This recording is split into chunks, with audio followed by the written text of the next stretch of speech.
आज हम आपको निबंध के बारे में बताएंगे कि निबंध का जो अर्थ है वो क्या। उसमें निबंध जो है नि धनबंध से बना है, जिसका अर्थ है अच्छी तरह से बंधा हुआ।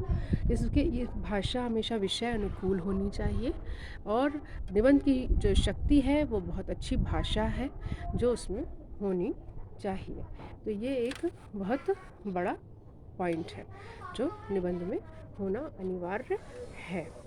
अच्छा, अब जो है वो आपका निबंध में जो परिभाषाएं हैं वो मैं पहले भी बता चुकी हूँ। यहाँ भी आपको फिर से एक बार दिखा रही हूँ कि पाभी गुलाब राम ने उसको गद्य रचना कहा है। शुक्ल ने गद्य कवियों की कसौटी है अगर, तो निबंध गद्य की कसौटी है, इस तरह की बात कही है। तो ये जो सारी चीज़ें हैं ये हमें बहुत ध्यान में रखनी होंगी कि ये इसी तरीके से जो है चलेंगी। तो ये जो सारी बातें हैं इसी के तहत हम आगे बढ़ेंगे कि अब निबंध के प्रकार कितने होते हैं। निबंध के कई प्रकार हैं। कुछ स्थूल लोग खाली 2-3 ही बताते हैं, लेकिन इसके 5-6 प्रकार हैं। वर्णनात्मक निबंध है सबसे पहले। इसी में वर्णनात्मक है, भावात्मक है, समीक्षात्मक है, आलोचना जिसे आलोचनात्मक भी कहते हैं, और ललित निबंध भी है। तो बहुत सारे निबंधों की कैटेगरी है। तो वर्णनात्मक निबंध जो होते हैं, सबसे पहले वर्णनात्मक निबंधों के बारे में बताएंगे कि इन निबंधों में निरूपण अथवा व्याख्या की जो प्रस्तुति होती है वो प्रधानता रहती है। विभिन्न प्रकार के जो दृश्य हैं, घटनाएं हैं, स्थलों का आकर्षक वर्णन है, वो हमें यहाँ नज़र आता है। इन निबंधों का कलेवर विषय वस्तु होता है। और इन निबंधों में की अन्य विशेषता जो है वो ये है कि यहाँ प्रत्येक जो निबंध है, प्रत्येक निबंधकार अपने निबंध में एक सजीव चित्र उपस्थित करता है। तीर्थ यात्रा, नगर, दृश्य, वर्णन, पर्व, त्यौहार, मेले, तमाशे, दर्शनीय स्थल आदि का जो मनोरम एक संश्लिष्ट चित्र है वो हमें यहाँ नज़र आता है। निबंधकार का जो मुख्य उद्देश्य है वो बहुत बड़ा होता है और निबंधकार के मुख्य उद्देश्यों में जो हमें बात नज़र आती है वो यही है कि सर्वसाधारण के लिए वो लिखता है और उसका प्रमुख उद्देश्य होता है कि वो किस तरह अपनी बात को कहे और कैसे वो अपनी बात को दूसरों तक पहुंचाए। इसके विषय चयन उसमें बहुत महत्वपूर्ण होता है। अगला आता है, उसमें दर्शनीय स्थल भी होते हैं, तीर्थ यात्रा, नगर, दृश्य, वर्णन, पर्व, ये सारे के सारे, मेले, तमाशे, ये निबंधकार का प्रमुख उद्देश्य होता है। फिर विवरणात्मक निबंध है। जैसे कि मैंने आपको एक बार और भी बताया था कि विवरणात्मक निबंध जो होते हैं उसमें पल पल की खबर दी जाती है, लेकिन बहुत संक्षिप्त अवस्था में दी जाती है, वर्णन नहीं होता उनमें। जैसे किसी मेले का, किसी त्यौहार का, नुमाइश का अगर हम कहें तो वो सब चीज़ें जो होती हैं वो इसमें आती हैं। तो विवरणात्मक निबंधों की जो विषय वस्तु है वो मुख्यतः जीवनी होती है, उसमें कथाएँ होती हैं, घटनाएँ होती हैं, पुरातत्व, इतिहास, अन्वेषण, आखेट, इत्यादि विषयों पर आवृत्ति होती है। व्यास शैली में लिखा जाता है। व्यास का मतलब ये होता है कि थोड़ा बढ़ा के, और समास का मतलब होता है थोड़ा संक्षेप में। भावात्मक निबंध होते हैं। फिर अभावात्मक निबंधों में बुद्धि की अपेक्षा राग वृत्ति की प्रधानता रहती है। इसका सीधा संबंध जो होता है वो हृदय से होता है। अनुभूति, मनोयोग अथवा भावों की जो अतिशय अभिव्यंजना होती है, जैसे आपने अभी देखा ना, गुंगिया भी संस्मरणात्मक निबंध ही की तरीके से हमें नज़र आता है। तो वो जो होता है वो भी बहुत महत्वपूर्ण है। इसमें इन निबंधों में निबंधकार साहित्य, सहृदयता, ममता, प्रेम, करुणा, ये भावनाएं इसकी से युक्त ये व्यवहार करता है। और इसके बाद निबंध के जो विशेषताएं हैं वो हम बाद में बताएंगे। पहले इनके 2-3 और भी वो हैं, हम पहले उनको देख लेते हैं। ये खाली इतना ही नहीं है, ये 3 निबंध के प्रकार प्रमुख हैं, लेकिन जो साहित्यिक या आलोचनात्मक निबंध होते हैं उसमें किसी भी चीज़ में, जैसे कविता क्या है, कविता क्या है, ये जो है आपका निबंध, ये एक समीक्षात्मक निबंध है आचार्य शुक्ल का, शायद आपके कोर्स में भी है। वर्णनात्मक निबंध, इसमें भी सब चीज़ों का वो जो रिपीटिशन है वो नहीं। साहित्यिक या आलोचनात्मक निबंध किसी साहित्यकार, साहित्यिक विधा या साहित्यिक प्रवृत्ति पर लिखा हुआ होता है। और इसमें मुंशी प्रेमचंद है, जैसे अब निबंध है तो मुंशी प्रेमचंद है, तुलसीदास है, आधुनिक कविता और छायावाद, हिंदी साहित्य का स्वर्ण युग, इसमें ललित निबंध भी आते हैं। और इनमें भाषा काव्यात्मक और रसात्मक होती है। ऐसे निबंध शोध पत्र के रूप में अधिक लिखे जाते हैं। और इसके अलावा ललित निबंध भी होते हैं। ललित निबंधों की अपनी विशेषता है, आपने खुद ही देख रखा है कि हाँ, ललित निबंध की अपनी विशेषता है।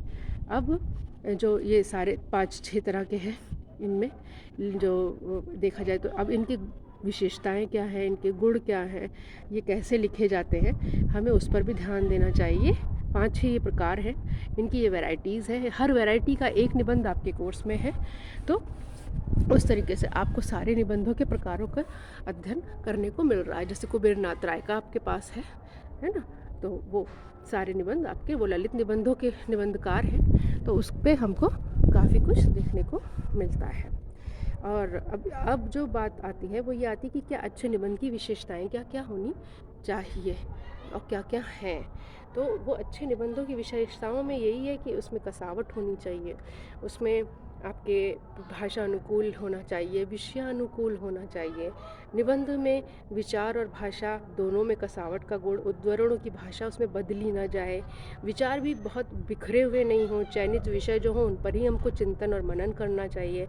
निबंधों का अर्थ ही है कि भली भांति और कसा हुआ विचार उसमें श्रृंखलाबद्ध हो और क्रमबद्ध हो, विचारों में भी एक संतुलन हो और प्रमुख बातों पर अधिक महत्व और गौण बातों पर कम महत्व दिया जाए। निबंध बहुत स्पष्ट होना चाहिए, आप क्या कहना चाह रहे हैं। निबंध में बदली हुई विषय सामग्री के अनुसार पैराग्राफ भी बदलना चाहिए। निबंध के जो अब अंग आते हैं वो जो है 4 प्रकार के अंग है। एक निबंध को लिखने के लिए ये 4 क्वालिटी आपको चाहिए, जिसमें सबसे पहले आपको शीर्षक लिखना होता है। शीर्षक आकर्षक होना चाहिए ताकि लोगों में निबंध पढ़ने की उत्सुकता जागे। जैसे कि आम फिर बौर आ गए, निंदा रस, तो आदमी सोचता है निंदा भी कोई रस होता है, तो वो इस तरह के आकर्षक होने चाहिए। तो और प्रस्तावना में निबंध की श्रेष्ठता की नींव ही यही है कि उसको आकर्षक जो भूमिका होती है उसको बहुत ही रोचक और आकर्षक और बहुत लंबा नहीं होना चाहिए।